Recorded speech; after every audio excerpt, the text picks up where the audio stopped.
নজর রাখবো এবার অশোক কীর্তনিয়ার গাড়ি ভাঙচুরের অভিযোগ। হ্যাঁ, একটা অনুষ্ঠানে যাচ্ছিলেন তিনি, আর যাওয়ার পথেই নাকি তার গাড়িতে হামলার অভিযোগ, ভাঙচুরের অভিযোগ।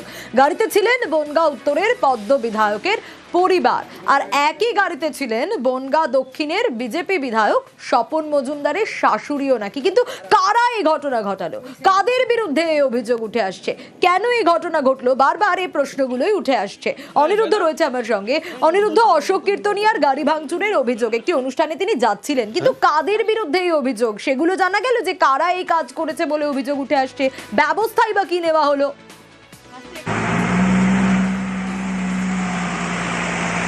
দেখো সোনিয়া, উত্তর 24 পরগনার বনগাঁর গোপালনগর বেলেডাঙ্গাতে একটি অনুষ্ঠানে যাচ্ছিল অশোক কীর্তনিয়ার স্ত্রী এবং বনগাঁ দক্ষিণের বিজেপি বিধায়ক স্বপন মজুমদারের শাশুড়ি। একই গাড়িতে দুজনে ছিলেন। তারা অনুষ্ঠানের স্থলে পৌঁছানোর আগেই তাদের গাড়ির উপরে হামলা করা হয়, গাড়িতে রীতিমতন ভাঙচুর করা হয়, রড দিয়ে মারধর করা হয় গাড়ির উপরে, এবং গাড়িকে আগুন ধরিয়ে দেওয়ার চেষ্টা করা হয়, তেমনই অভিযোগ তুলেছেন অশোক কীর্তনিয়ার স্ত্রী। এবং তুমি যে প্রশ্ন করছিলে যে কাদের বিরুদ্ধে এই অভিযোগ, অশোক কীর্তনিয়া রীতিমতন অভিযোগ তুলেছেন যে স্থানীয় তৃণমূল কংগ্রেসের দুষ্কৃতীরাই এই হামলা চালিয়েছে, তাদের বিরুদ্ধে অভিযোগ তুলেছেন। এবং তোমাকে জানিয়ে রাখি যে এই গাড়িতে কিন্তু অশোক কীর্তনিয়া ছিলেন না, তার স্ত্রী ছিলেন এবং বনগাঁ দক্ষিণের বিজেপি বিধায়ক স্বপন মজুমদারের শাশুড়ি ছিলেন। তারা একটি অনুষ্ঠানে যোগ দেওয়ার জন্যই বেলেডাঙ্গাতে গিয়েছিল এবং সেখানেই এই আক্রমণের ঘটনা ঘটে।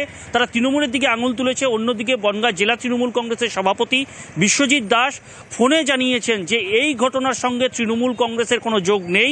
স্থানীয় সাধারণ মানুষ অশোক কীর্তনিয়ার গাড়ি দেখে তারা জিজ্ঞাসা করতে এসেছিল, SIR এর কারণে ওই এলাকায় একজনের আত্মহত্যা করেছিল, মৃত্যু হয়েছে, বিধায়ককে কখনো দেখা যায়নি, কেন বিধায়ককে দেখা যায়নি সেই প্রশ্ন তুলতেই বিধায়কের গাড়ি থেকে পাল্টা স্থানীয় মানুষদেরকে মারধর করা হয়েছে, তেমনই অভিযোগ তুলেছেন বনগাঁ জেলা তৃণমূল কংগ্রেসের সভাপতি বিশ্বজিৎ দাস।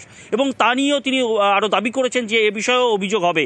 ইতিমধ্যে এই ঘটনা তদন্ত শুরু করেছে গোপালনগর থানার পুলিশ, খতিয়ে দেখছে যে কি ঘটনা ঘটেছিল এবং কারাই বা এই আক্রমণের পিছনে ছিল। যদি অশোক কীর্তনিয়ার যে গাড়ির উপরে আক্রমণ হয়েছিল, তৃণমূলের পক্ষ থেকে অভিযোগ করা হচ্ছে সেই গাড়ি থেকে সাধারণ মানুষকে মারধর করা হয়েছে, সেই অভিযোগের বিষয়েও খতিয়ে দেখছে পুলিশের পক্ষ থেকে। সোনিয়া, হ্যাঁ, আমাদের ওখানে একটা অনুষ্ঠান ছিল, আমরা নিমন্ত্রিত ছিলাম। ওখানে যাচ্ছিলাম, তো ওখানে পৌঁছানোর আগেই মাঝ রাস্তায় আমাদের হঠাৎ করেই অ্যাটাক করে। জানি না, ওরা এসে এই গাড়ি ভাঙচুর করা শুরু করলো। সবার হাতে অস্ত্র ফস্ত্র ছিল সব। আমি তো দেখেই নার্ভাস হয়ে পড়েছি। মুখে উল্টো পাল্টা খিস্তি খামারি দিচ্ছিল, যেসব ভাষা ওসব মুখে আনা যায় না।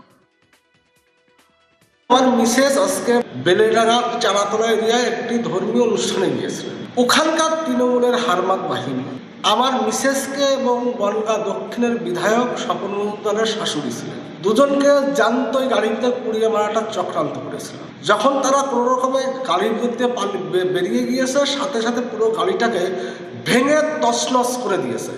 আজকে ভাবা যায় আমরা কোন পশ্চিমবঙ্গে বাস করছি, দুজন বিধায়কের পরিবারের লোককে আজকে আক্রমণ করা হলো। গোপালনগর থানা আমার মিসেস গিয়েছেন এবং স্বপন মজুমদারের শাশুড়ি গিয়েছেন। তারা যদি যোগ্যতম ব্যবস্থা না নেয়, আগামীতে বনগাঁকে অচল করে দেবে।